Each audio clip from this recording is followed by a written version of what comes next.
I'm fortunate and honored to be able to introduce Samantha Keaton as the winner of the 2018 Humanities Award. And by the way, for a whole nother level of commitment, Samantha is giving birth to twins tomorrow, so can we get a quick round of applause? I want to start off by thanking Soul Lexus Infinity of Fort Worth for sponsoring the Humanities Award. As far back as I can remember, I've always wanted to be a teacher.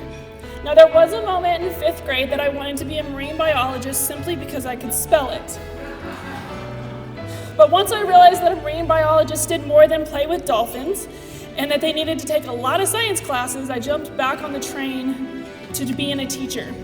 I'm glad I did because this is what I love to do. Are there bad days? Of course. But it's the good days that keep me coming back, and it's the amazing days that keep me driving to improve my craft.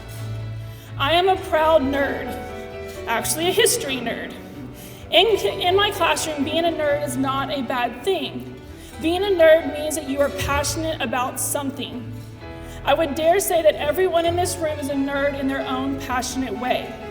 At the beginning of every school year, I tell my students that my goal for the year is to make them into history nerds.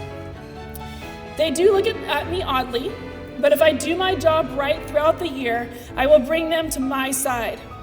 I love teaching students and being there when they realize that there are doors that they did not know existed. My favorite professional quote is to be the person you needed when you were younger. I do not know who said it, but it makes sense in the education world.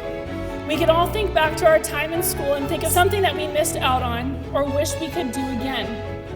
As the teacher in the room, I hold the power to make an impact on my students' lives beyond the classroom content. This is why I teach. Thank you.